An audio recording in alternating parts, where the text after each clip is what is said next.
Hey, this is John, the NYVideoGuy, and today we're going to take a first look and our first impressions on the Rhino Arc II.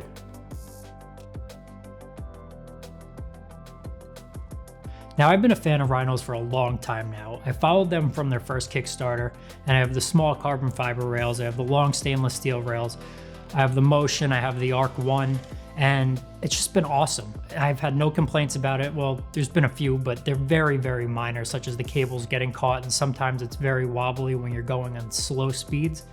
That's about it.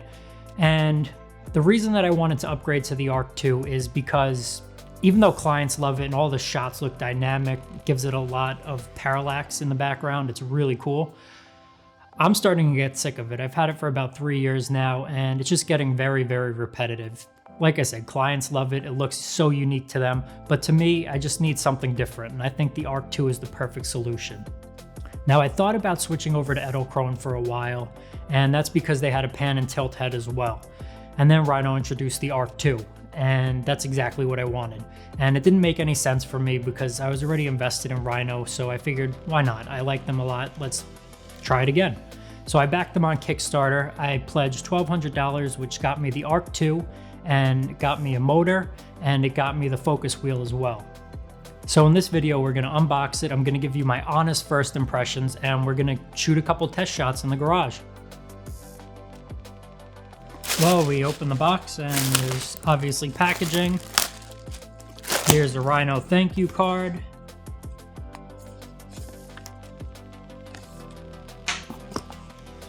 Some kind of mount. Not really sure what that's for yet.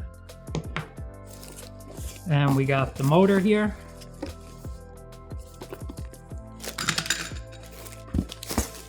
The focus.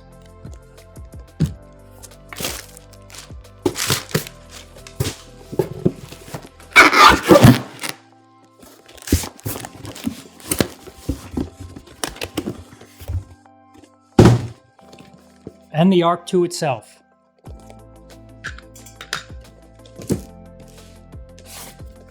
Now, I feel like I'm gonna need a little bit more room to unbox this and set this up, so I will rearrange my setup and get right back to the video. All right, there we go. As you see, here's my old Rhino setup. We'll get back to that once I'm ready to put the new equipment on. Now it's time for the unboxing. So.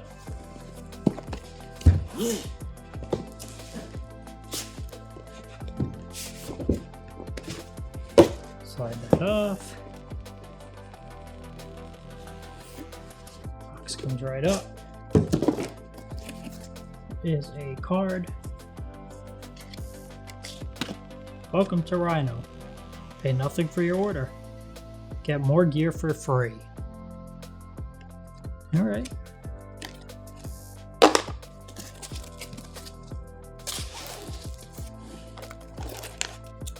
Here's the plug. It's pretty big and it's probably about the same size as the other Rhino charger, to be honest, so no big deal there. Different power adapters. We have European, American, and whatever the other one is.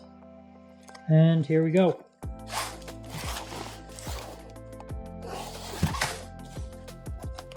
Here is the Arc II.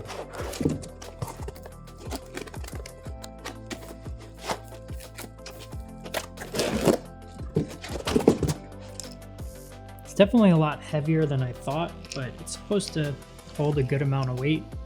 My tripod was already bending when it would go from one side to the other, so I'm interested to see how this will work.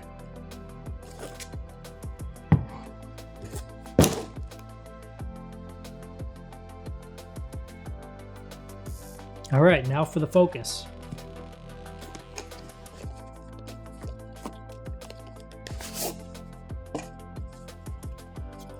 It's always a pain in the ass to open these.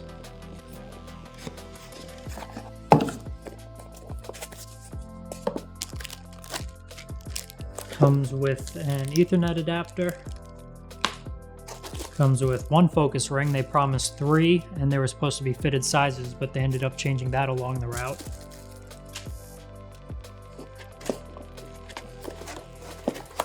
And the Focus itself with the carbon fiber rail actually feels pretty sturdy.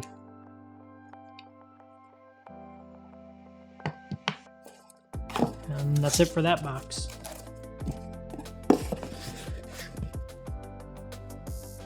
Lastly, we have the Rhino motor. There was also two options for the motors. There was the high torque and the high speed. I ended up getting the high speed because that was more like what I had in the old Rhino motion system. And I don't really do time lapses. I don't really go up on inclines, so I really didn't need the high torque motor.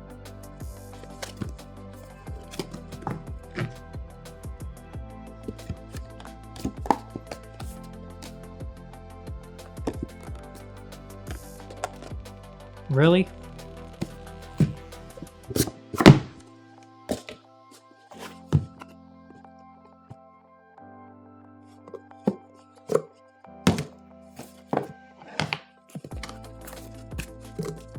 And whoa! Guess they put all the motor in the back. That as well is bigger than I thought, and it's a little bit heavier than I thought. It might be the same weight as the other motor, maybe a little bit heavier. So adding all this weight along with a Black Magic with a cage and an SD card on top, it's going to be a lot of weight, so I'm interested to see how it handles it. We also got another Ethernet adapter, and we also got another Ethernet adapter. And that's it for that box.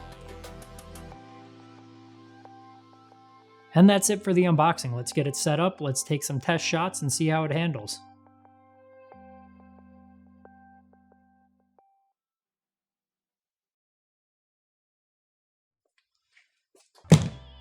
Alright, so let's get this thing set up. We'll watch some tutorial videos on Rhino's YouTube channel and we'll listen to Kyle on how to set this thing up.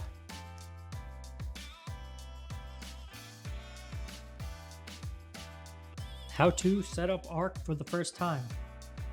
6 minutes long. Let me speed it up for you.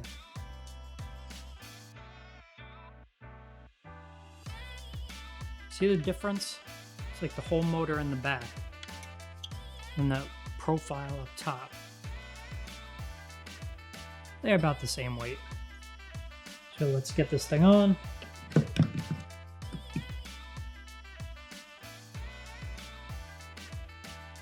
Kyle says to turn it on, so we're going to hold the power button for 3 seconds. You'll see the Rhino logo, and then you'll have a menu in front of you. Yep. You want to go right all the way over to mount on off. Click in, select on. It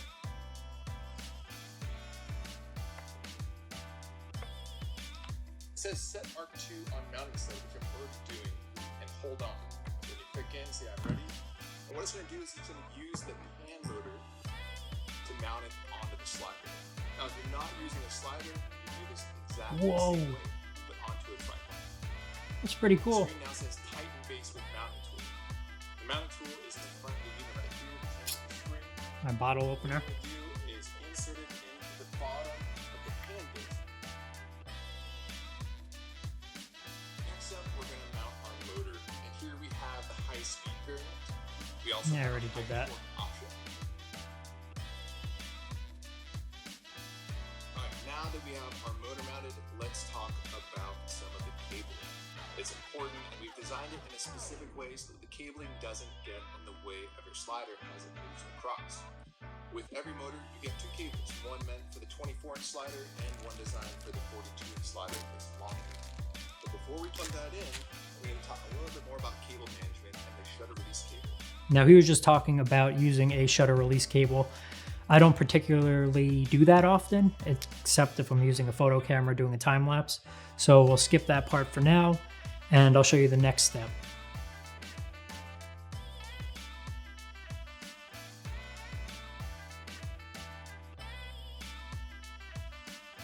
Now the system has been designed to have the motor on the right side of your slider when you Now he tells me that. All right, so let's turn the slider around.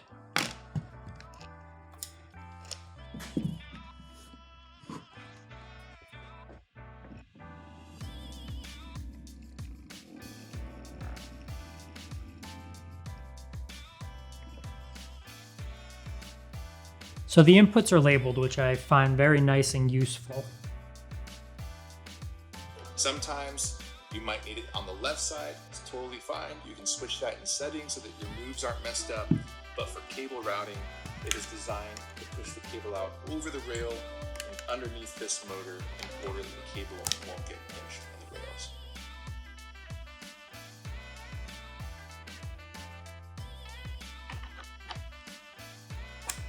Oh, that clamp is nice. I like that. Secure too. Put down here for now. I'll show you how to set it up for your. All right.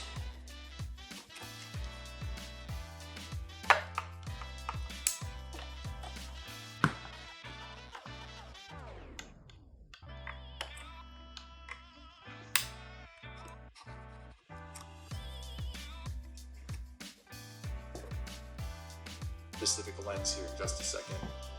And then this cable plugs in right next to the linear motor cable.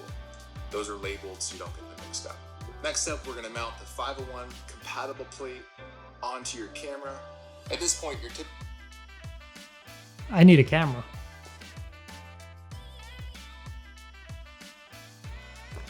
All right, so for this specific example, we will be using a Panasonic GH5 with a Rokinon 50mm, just because it has the focus rings and this is a spare camera I had lying around, so why not?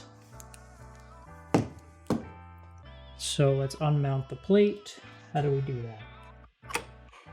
Ah, there's a lever on the side that you have to pull. That's very useful, and it locks, so it's not going to slide out. All right, let's get this mounted. It's got a nice thumb screw, that's easy. Slide it back in, clamp it down, and it seems very secure actually. So let's get the gears lined up. Looks right there. And what's next? Ooh, a flip out screen. Now, this is just a basic video of getting your gear set up for the first time. Watch the rest of our video. This is just a basic video to help you get your gear set up for the first time. On how to actually create a move and watch my other videos on how to actually create a move. More creative shots. And more creative shots. At rhinocg.com. I don't have support.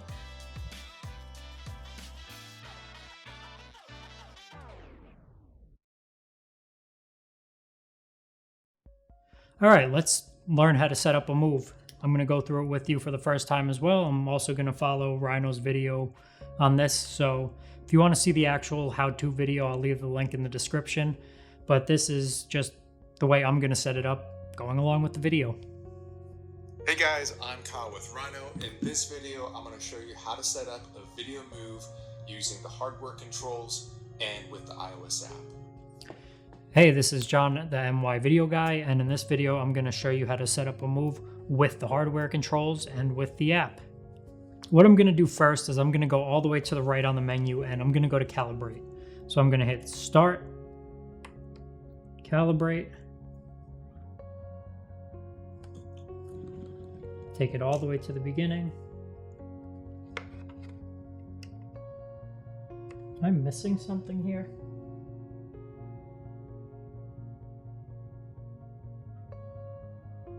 So what happened was, I'm not really sure. I did everything he said in the first video, and I tried to calibrate it. I tried to set keyframes and it wasn't working. So all I did was power it on and power it off again, or power it off and then power it on again.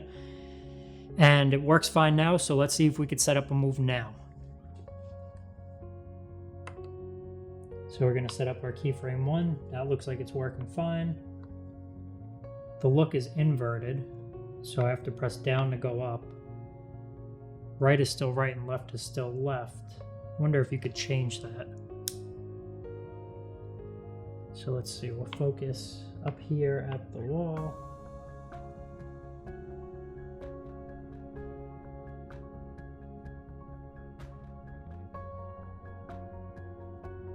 So duration,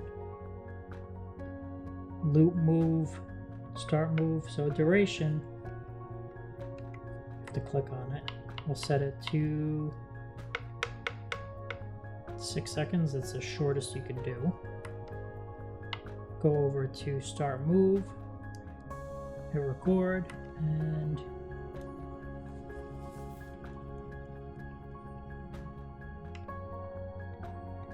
it's pretty cool. All right, so now we know how to make a move. Press the power button to go back. There's other options like video, time lapse, fluid view, mount on off, settings in terms of joystick, sensitivity, motor location, motor type, slider length, camera size, small or large, invert joystick. Let's check out the app next. All right, let's check out the app next. He just mentioned it in this video. One of the selling points for this unit to me was the fact that you could do multi-point moves, but as of right now, October 2019, it can only do 2 moves, which is a little disappointing. I was looking to have it point one way, go to another keyframe, then another keyframe, then another keyframe. That would have been awesome. So I hope they come out with that. 3, maybe 5, and if down the road they can figure it out, infinite keyframes. That would be awesome. So quick disclaimer, and something that really bothers me is it only works on iPhone and iOS 13 Plus. And it's a little disappointing because I am a Galaxy Note user and there's no support for it. So I had to go out and find a used iPhone for cheap, and it's just a little bit of a hassle for people who are using Android, which I assume would be a good amount of people out there. So let's open the app. It's called Arc 2. Arc 2 would like to use Bluetooth. Okay. And it says John's Arc. So they programmed my name into it somehow. That is awesome. And the app connected that easily. That really was simple. Shows the battery percentage, the name of the arc. On video mode. Now, instead of having 2 different joysticks to set up your 4 axes, we have 3 track pads on the app. The first is for pan and tilt, so I can move it left and right. I can move it up and down to control my pan and my tilt motion. I also have the slider on the bottom that I can move left and right. That's going to move my slider around. Then I also have focus, which is going to control my Okay, they say that the motor needs to be on the right hand side, and the slider button on the app, if you slide it left, goes right. So that was a little confusing at first. focus. So to start out here, I am going to add a keyframe. So click add keyframe. Adjust your camera's position. So we will do, the pan is inverted as well. Let's go all the way down.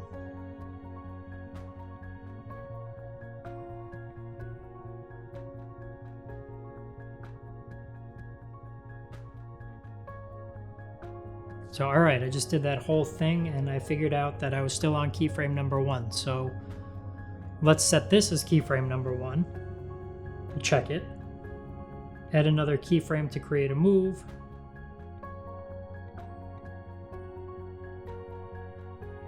Okay, so now we're on keyframe number 2. So we'll adjust. And there's move number 2, so check. Tap the play button to start your move. I have the duration set to 20 seconds. Let's set that to 10. 15. How about that? And start. And start.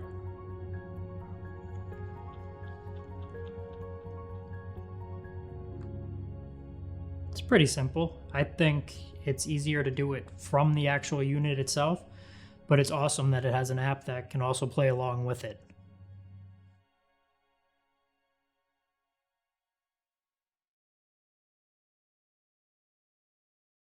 So one thing that I didn't mention and realized after I set up was that Arc 2 is about the same weight with the camera as Arc 1 with the camera and the Manfrotto tripod head. so it may very well be able to balance just the same way on the tripod as I had it with Arc 1. After setting it up a couple of times, it gets easier. There is a learning curve with everything. I haven't really found anything to complain about it just yet, but let me use it for a few weeks, get some experience with it, and see if there's anything to gripe about. But as of now, it looks very promising. The only thing I can think of is that none of this stuff will fit in the old Rhino cases, so you do have to order a new Rhino case. The pan tilt head is definitely too big. The motor sticks out way too far. Maybe I could place the motor on top of the bag, in between the rails, but that's all I can think of for now.